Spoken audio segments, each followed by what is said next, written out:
Okay, so we are here with this interesting case study on a 2016 Ford Transit Connect. And the symptoms initially were that there was stalling and sputtering and would leave the driver stranded every now and then.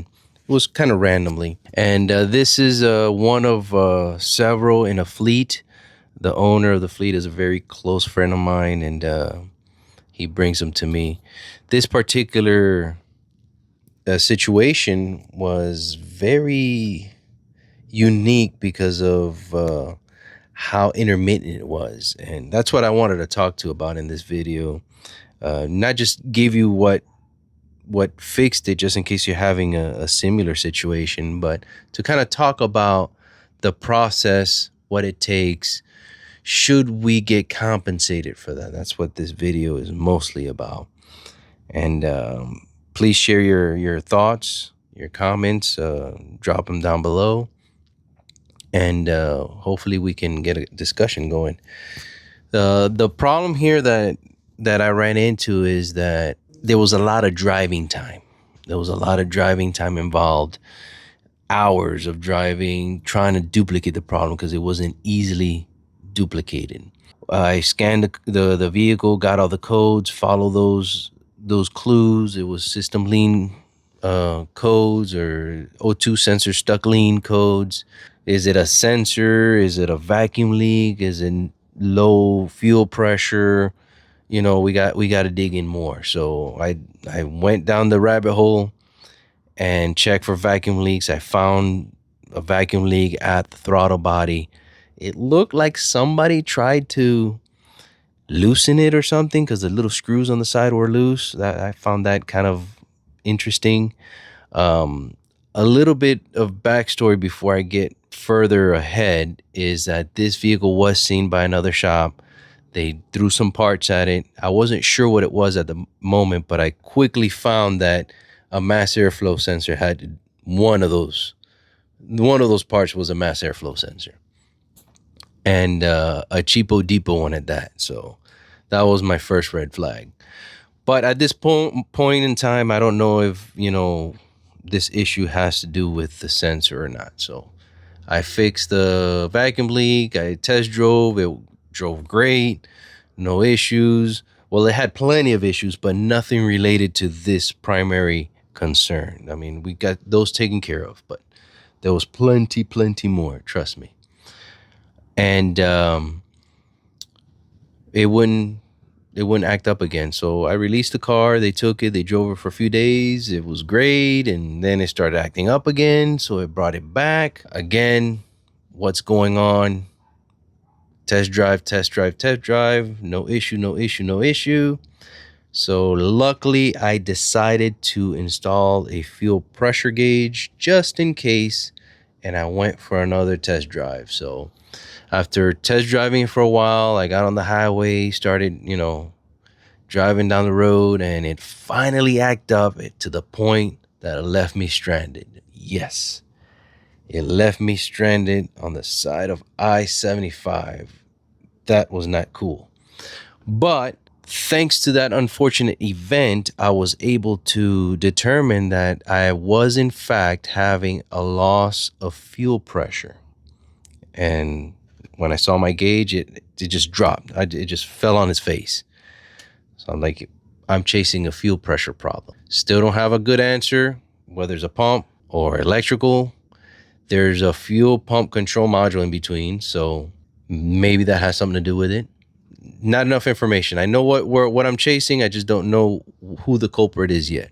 I was able, after a couple hours, 15-20 minute test drive turned into 2 hours. Made it back, hooked up my my scope. Everything looked fine. The car magically fixed itself. Nothing on the scope pattern indicated any issue to me at all, at least to me. I'm not a guru. I don't claim to be a guru, but nothing jumped out at me. Kept test driving, nothing. I told my good friend, I said, hey, you got a spare car over there with a junk car that with spare parts? Bring me a module. I haven't changed a fuel pump on one of these pulse modulated systems, but I have changed modules. Or it has a burnt connector or a pin, seen it, Chrysler, Ford, GM, modules are the number one culprit. We threw a known good part at it. I didn't guarantee anything. I said, I don't have enough information, but I just suspect there's something going on here. Put it on there, test drove. Everything went great. I released it. My friend took it, drove it for almost a week. Great, no issue. And then all of a sudden it started acting up again. This time though, when the driver brought it back, it was sputtering. It was acting really crazy. And this is 6 o'clock. You're ready to finish. You're ready to call it a day. And here they come with this car that just so happens to be acting up at the moment. What do you think I did? Well, I took one for the team. I hooked up the pressure gauge at that time, went for a test drive, and sure enough, I'm losing fuel pressure again. This time, not as drastically or dramatically as when it left me stranded on the side of the road, but you can see the loss of pressure. You let go of the gas, it comes right back, and you got this crazy swinging of the needle. So I hooked up the scope again. Everything looks perfect. Nothing jumps out at me. Now I feel confident in dropping the tank, which is something I was trying to avoid because of the complexities in this vehicle. The exhaust is in the way, the heat shields are in the way. I mean, it's just a whole thing. It's harder to deal with the exhaust and the heat shield than dropping the tank, but I digress. Engineers and their infinite wisdom, right? Lowered the tank, and yeah, I was in for a surprise. A bunch of junk inside the tank floating around, like organic material, like grass, decomposing, vegetation, dirt, dust. I mean, when it dried, it was like really fine, powdery, dirt. And some pieces of aluminum. It looked like aluminum seals, like the ones that you open up a jug of coolant or something like that. There's that seal that's on the top of them. Stuff like that. Now, I did see rodent intrusion evidence, the droppings, the, half-eaten corn cobs and stuff like that. I don't know how they would have gotten in there to drop all that stuff in there, but weird things happen. I've seen it. So we'll go with that. Either that or somebody poured in some gas with a contaminated container that had those particles and stuff in there, and they kind of introduced it. But that's neither here or there. I'm not sure. The point is that was the smoking gun. I got it. We fixed it. We put it back up. And I kept going back to that mass airflow sensor because before I did the fuel pump, it would kind of randomly shut off even though I still had pressure, which is kind of a symptom of a bad mass airflow sensor. And it looked like it was replaced. So I went ahead and got a known good original from my friend who has a wrecked car that has spare parts. So we didn't cost anything. We just threw it in there. And the system lean code actually tried to come back, but after I replaced that mass airflow sensor, it went away for sure. So this is a very difficult call when it comes to who pays for diagnostics. Do I get paid? Do I not get paid? That's the most difficult conversation that I have when people call me. They throw a symptom at me. All right, what is it going to cost to fix this? I don't know. I got to do troubleshooting. Look, this is a fine example of that. Look how many hurdles. I'm at least 10, 11, 12 hours into this troubleshooting before I even finally got an answer. And then on top of that, you fix it.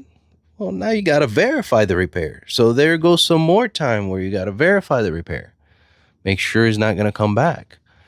And luckily, this customer, like I said, is a good friend of mine. He owns these cars. He understands. So I don't have an issue with him.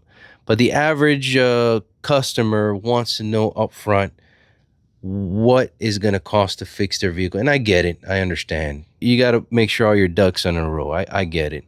But it's a difficult call. It's a difficult call. So I want to know if you're a professional technician, if you're a shop owner, if you're a customer, consumer, drop in the comments. What do you think? What do you think I should have done different here? Or what do you think? Is it fair that we get paid for this? Is it not fair? Have you ran into this before? Share your story, and let's see if we can get a decent conversation going.